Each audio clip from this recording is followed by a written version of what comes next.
અભય થઈને નિષ્પક્ષતાથી નિરપેક્ષ રીતે વાસ્તવિકતાનો અરીસો રૂપી સચોટ માહિતી લાવતો સત્યની સાથે અભય ટાઈમ્સ। નવસારીના યુવકે સુરત એરપોર્ટથી કોલકાતા જતી ઇન્ડિગો ફ્લાઇટના બાથરૂમમાં બીડી સળગાવી 60થી વધુ પેસેન્જરોના જીવ જોખમમાં મૂક્યા, પોલીસે ધરપકડ કરી। સુરત એરપોર્ટ પર એક ગંભીર ઘટના સામે આવી છે, જેણે સુરક્ષા વ્યવસ્થા પર સવાલો ઉભા કર્યા। નવસારીના એક યુવકે કોલકાતા જવા માટે ઇન્ડિગો એરલાઇન્સની ફ્લાઇટ બુક કરી હતી। ફ્લાઇટ ટેકઓફની તૈયારીમાં હતી ત્યારે આ યુવકે વિમાનના બાથરૂમમાં પ્રવેશ કરી બીડી સળગાવી અને સ્મોકિંગ શરૂ કર્યું। આ બેદરકારીભર્યા કૃત્યથી ફ્લાઇટમાં સવાર 60થી વધુ પેસેન્જરોના જીવ જોખમમાં મુકાયા। બાથરૂમમાંથી ધુમાડો નીકળતા સિક્યુરિટી સ્ટાફને તરત જ ખબર પડી, તેમણે ઝડપથી કાર્યવાહી કરી।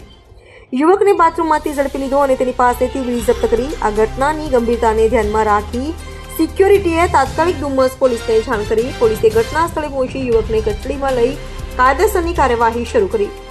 આ ઘટનાએ એરપોર્ટ પરની સુરક્ષા વ્યવસ્થા અને પેસેન્જરોની સજાગતા પર ચર્ચાઓ વિખરી છે। પોલીસે જણાવ્યું કે આવા કૃત્યથી માત્ર યુવક જ નહીં પરંતુ સમગ્ર ફ્લાઇટની સુરક્ષા જોખમમાં મુકાઈ હતી। તપાસમાં યુવકનો ઈરાદો અને પૃષ્ઠભૂમિ ખંગાળવામાં આવી રહી છે। સ્થાનિક લોકોમાં આ ઘટનાથી આશ્ચર્ય અને ચિંતા વ્યાપી છે, કારણ કે એરપોર્ટ જેવી સંવેદનશીલ જગ્યાએ આવી ઘટના અકલ્પનીય છે। પોલીસે આવા કૃત્યો સામે કડક કાર્યવાહીની ચેતવણી આપી છે।